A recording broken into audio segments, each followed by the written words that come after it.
Les hommes aux semelles de vent. Une émission d'Aude-Émilie Judaïque. Aujourd'hui, l'enlèvement des enfants métis en Australie.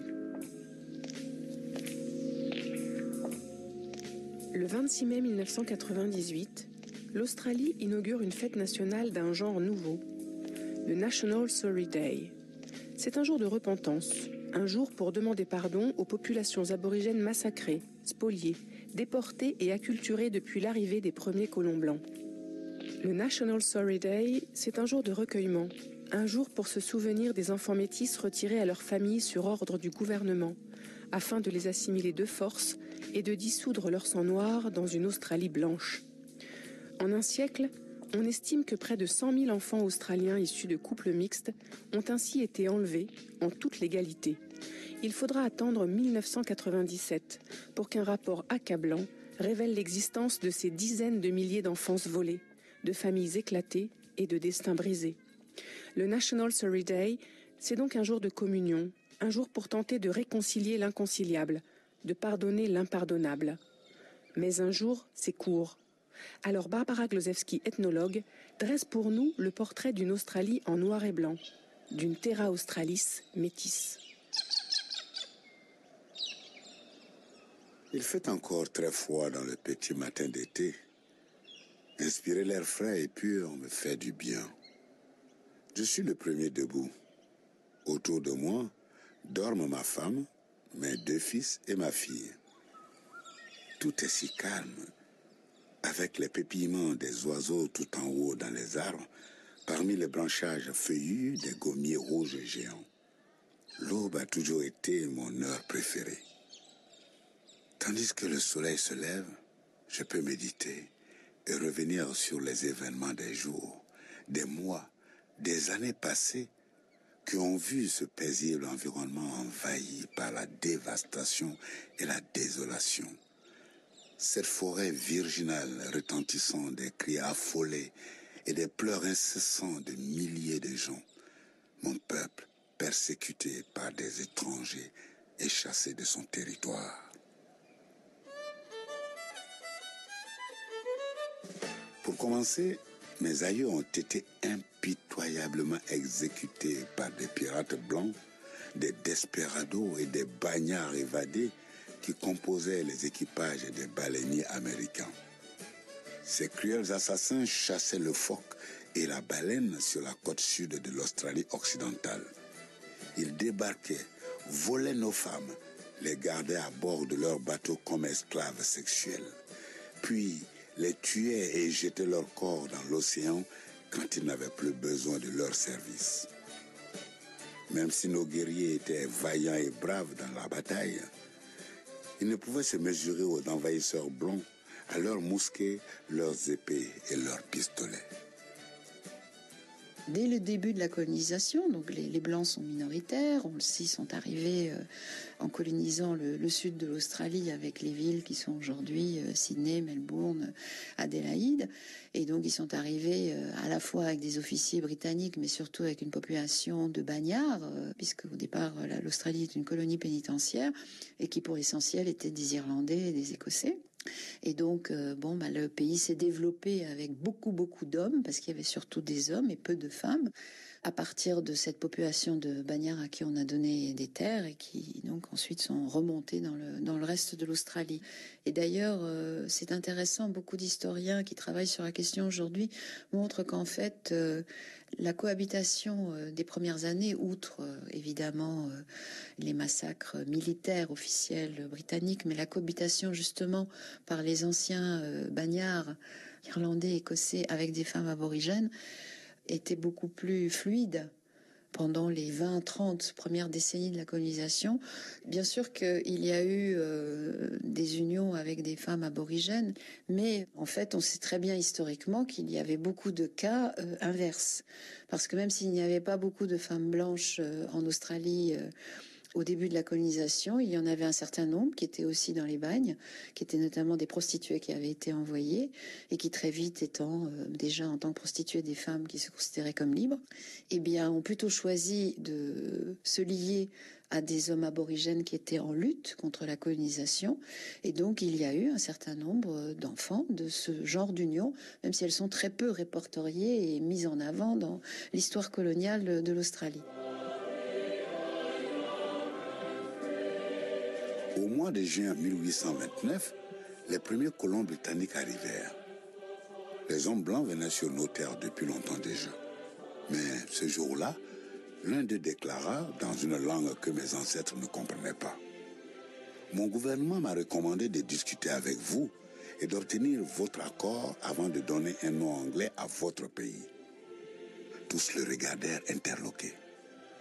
En ce cas, je considère que nous sommes tous d'accord et que j'ai votre consentement. Merci, messieurs. Je nomme donc ce territoire Australie occidentale.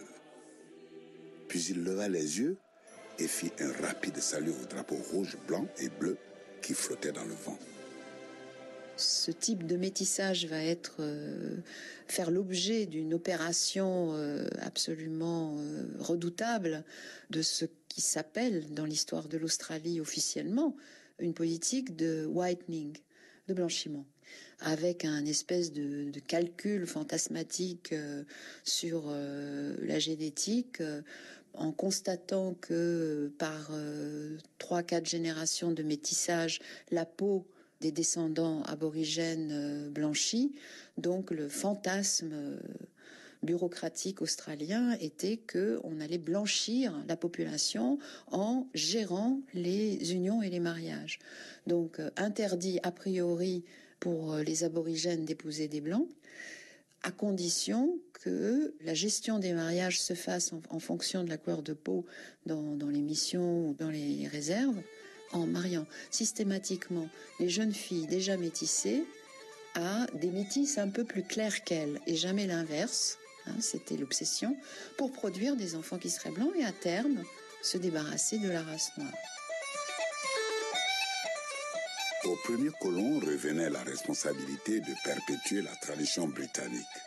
Les Blancs étaient une espèce protégée. On leur conseilla de conserver leur anglicité à tout prix en organisant des pique-niques, des chasses aux renards et des bals.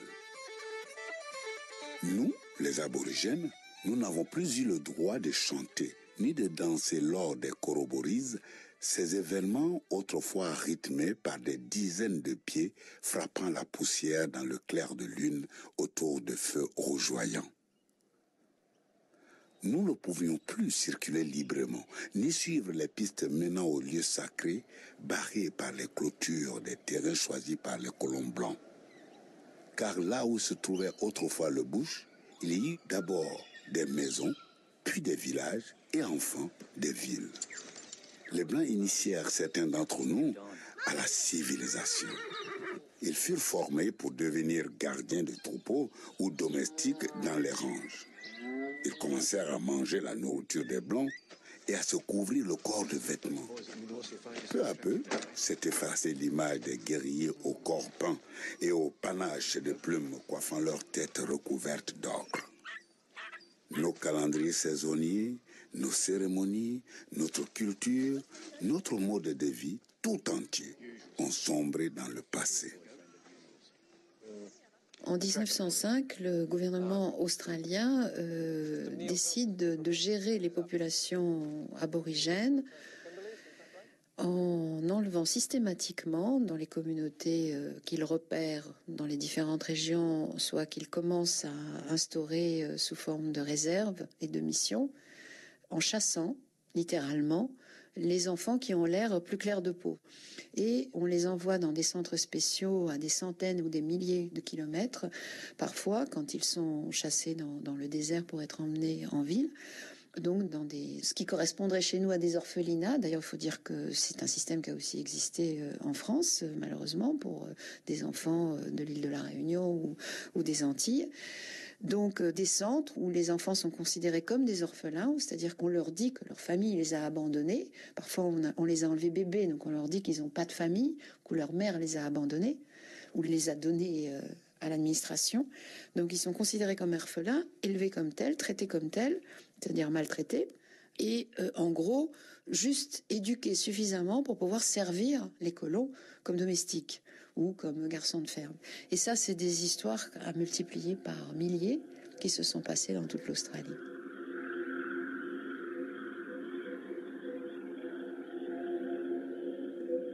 Le poste gouvernemental de Jigalong, où nous habitons aujourd'hui, est une base pour les hommes qui assurent la maintenance de la clôture construite pour empêcher l'invasion de lapins en Australie occidentale. Ce grillage long de 1800 km traverse le pays de part en part, du nord au sud. Dans le poste, il n'y a pas de femmes blanches. Il n'y a que des hommes rejoints par une population aborigène de plus en plus importante à mesure qu'on nous expulse de nos terres. Je me souviens très bien du long voyage que je fis avec ma mère, ma sœur, 2 frères et 7 autres membres de la famille pour traverser le désert de poussière au nord-est de Jigalong. C'est ici, dans cette communauté aborigène, que je vis pour la première fois un Muda Muda, un jeune homme ni noir ni blanc, un métis qui travaillait comme gardien de troupeau aux ranches de Talawana. Les enfants qui étaient enlevés étaient littéralement chassés. Donc il y avait des administrateurs que paradoxalement on appelait les protecteurs des aborigènes, qui pouvaient être soit des policiers locaux, soit des notables, qui avaient la charge, donc avec l'aide de la police, d'aller chercher de force les enfants plus clairs. Donc il s'agit de protéger en fait des populations qui ne sont pas pensées comme similaires.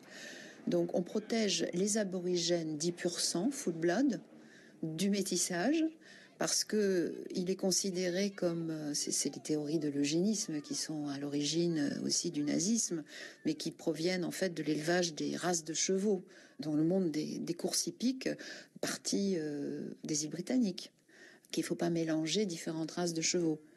Avec cette idée qui était reprise par un missionnaire et publiée dans un article scientifique à la fin du 19e siècle, qui dit que, comme pour les chevaux, si une femelle a été engrossée une fois par un cheval d'une autre race, donc en l'occurrence une aborigène, a eu une fois une relation avec un non-aborigène, toute sa descendance sera métissée, corrompue. Puisque du point de vue de l'élevage des chevaux, ça corrompt la race. Donc le protectorat, il s'agit de protéger les full-blood de tout métissage. Donc il fallait protéger les aborigènes soi-disant, jusqu'à ce qu'ils s'éteignent, et puis il fallait protéger les blancs du métissage aussi. Donc blanchir la race est déjà ambigu comme projet de toute façon, même dans la soi-disant rationalité bureaucratique. William Harris is applying for permission to marry. She's half caste also. And Mary Wilson's applying for permission to visit her child at Moore River. Depuis ses 12 ans, ma fille Nata travaillait comme domestique chez M. Hawkins, le directeur du poste gouvernemental qui exerçait la fonction de protecteur des aborigènes. Nata était maligne, très intelligente. Elle a rapidement appris à parler anglais. Un jour, ma femme a remarqué que la robe de coton de Nata semblait trop serrée pour elle au niveau de la taille. Au fil des jours, elle se rendit compte que notre fille unique attendait un bébé. Nous nous sommes inquiétés, mais Nata nous a assuré qu'elle n'avait pas fréquenté un garçon d'un groupe interdit. Le père de l'enfant n'était autre que le directeur du poste gouvernemental, M. Hawkins lui-même.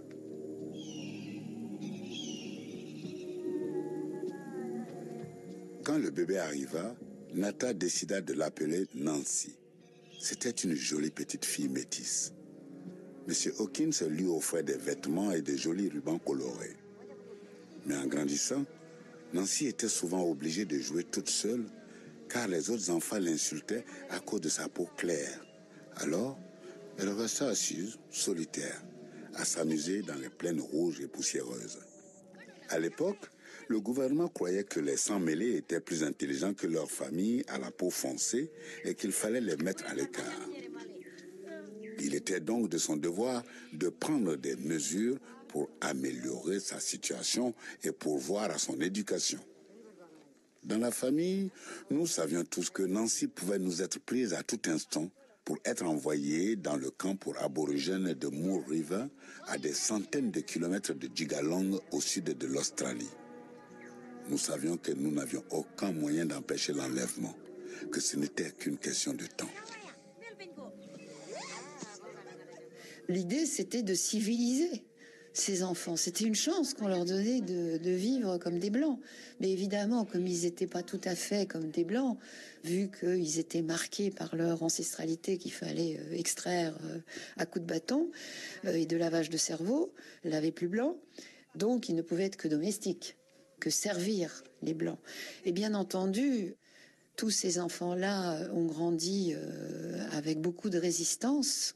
Il y a eu beaucoup de témoignages depuis, de livres qui ont été faits, de films qui montrent les parcours extraordinaires d'un grand nombre d'entre eux. Beaucoup ont aussi été sacrifiés. Je veux dire, parfois, il est difficile de se relever de tout le mal que l'on vous fait, notamment les abus sexuels qui ont eu lieu dans ces institutions et qui d'ailleurs ont été dénoncés dans les années 90, ce qui a ouvert la possibilité à ce moment-là aux aborigènes de demander une commission royale sur ce qu'ils ont appelé en anglais les Stolen Generation, donc eux, leurs enfants métis qui avaient été enlevés pendant plusieurs générations de 1905 à 1970.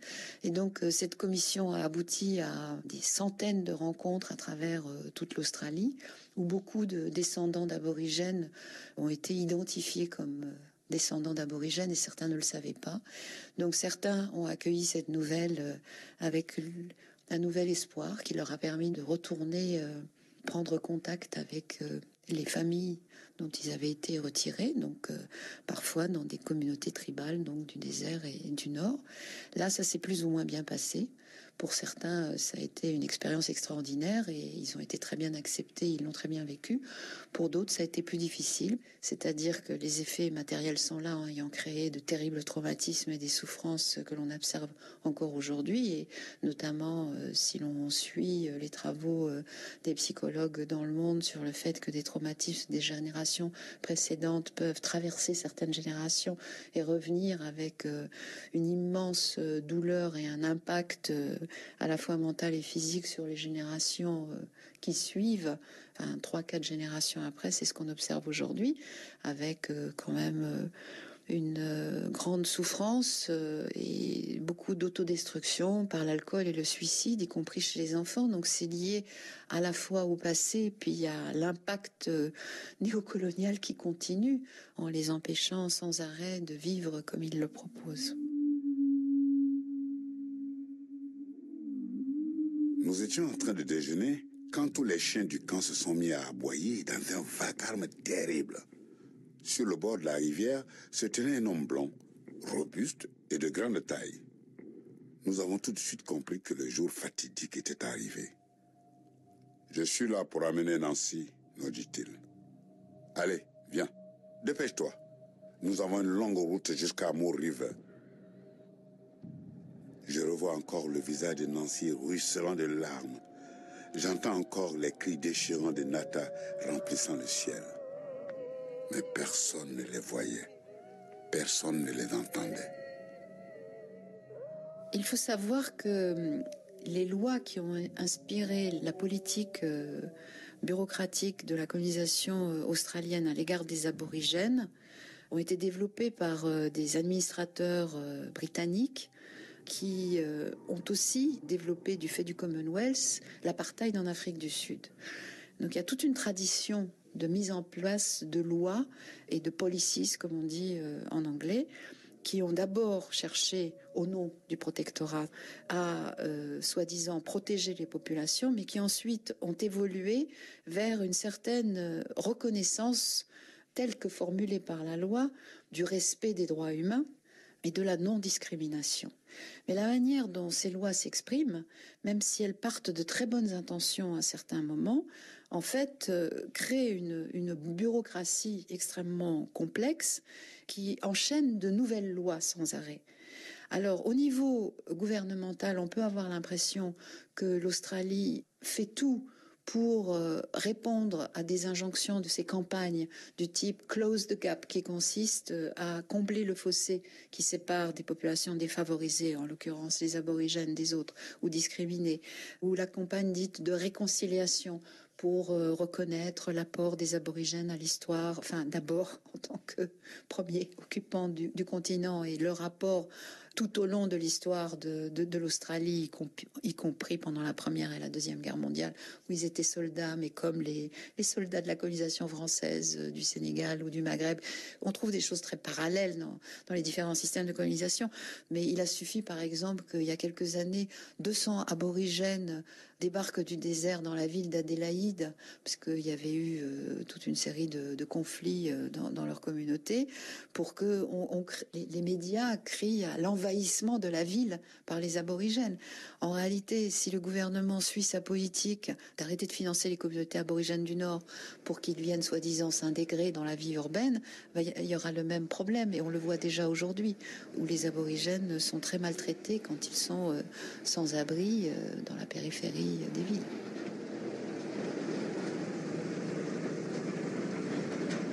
Il faisait presque nuit quand Nancy arriva au camp après un voyage de plusieurs centaines de kilomètres. Il y avait un fin brouillard humide, mais elle remarqua tout de suite que la porte du camp était fermée avec des chaînes et des cadenas, et qu'il y avait des barreaux aux fenêtres. Dans le dortoir surpeuplé, allongé sur son lit étroit, dans le froid, Nancy écouta la pluie tomber sur le toit de tôle, puis le bruit du verrou, du cadenas, enfin le silence. Plus tard, Nancy devait découvrir qu'au lieu d'aller à l'école pour être éduquée à l'européenne comme nous le pensions tous, elle sera envoyée encore plus au sud pour travailler comme domestique dans une ferme laitière. Elle y découvrirait l'exploitation et la duperie et déciderait alors de s'évader. À la première occasion, Nancy partit à la recherche de la clôture contre les lapins pour la suivre jusqu'à Jigalong. Née aux confins du désert, elle connaissait intimement la nature qui lui avait toujours fourni de quoi vivre et s'abriter. C'est moi, son grand-père, ancien nomade du désert, qui l'avait initiée aux techniques de survie dans le bush. Nancy avait tout mémorisé. Aussi était-elle sûre d'aller dans la bonne direction. Elle progressait régulièrement, la clôture lui servant de phare, et elle ne s'arrêtait que pour attraper un lapin et le manger en se cachant sous les grands eucalyptus. Elle reprenait ensuite sa marche dans les dunes de sable, ne dormant que quelques heures sous les buissons d'acacia. Elle continua son périple, sans soupçonner que la police organisait des battues pour la retrouver. Au bout de 9 longues semaines, elle arriva saine et sauve à Jigalong. Malheureusement, les enfants en fuite se font toujours prendre. Nancy fut dénoncée, capturée et renvoyée au camp pour aborigènes de Moore River. Elle fut contrainte de se marier avec un blanc. Je n'ai jamais vu leur fille. Elle aussi a été envoyée à Moore River.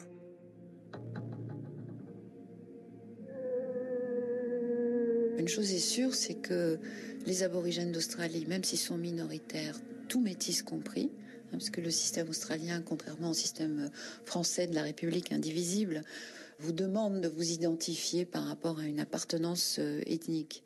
Et donc, du coup, les aborigènes aujourd'hui, contrairement à l'histoire coloniale de la racialisation qui comptait le sang par pourcentage, donc on parlait des full blood, pur sang, half caste, demi-sang, donc 50%, ensuite carteron, comme on dit, et octogon, comme on disait aussi dans les colonies françaises.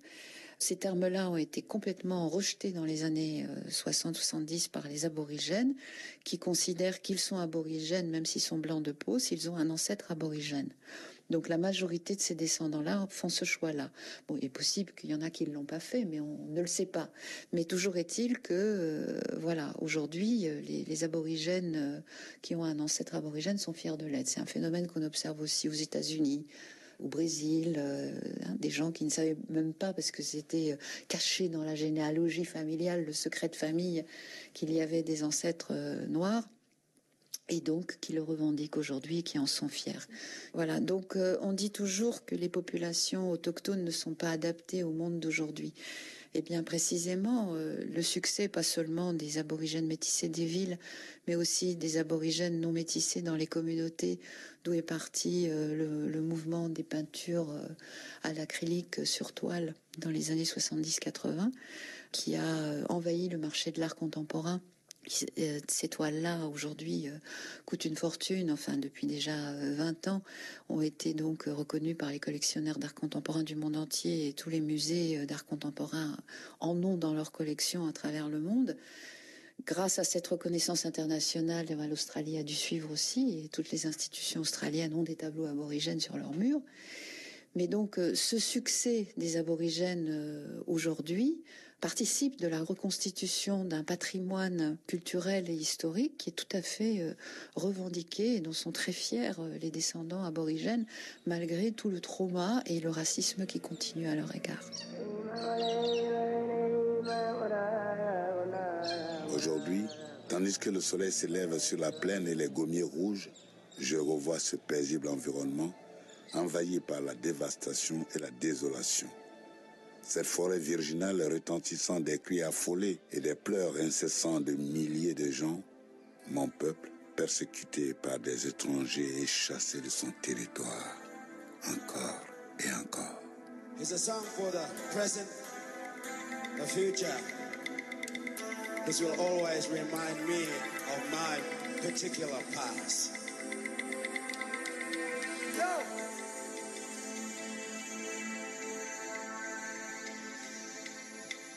Merci à Barbara Glozewski, ethnologue, chercheuse au CNRS et membre du laboratoire d'anthropologie sociale au Collège de France.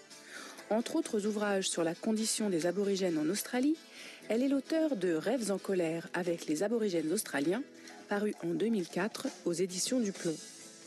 Merci également à notre cher vieux père Soro Solo pour ses lectures librement adaptées du Chemin de la liberté de Doris Pilkington, traduit par Cécile Deniard et édité par Autrement en 2003.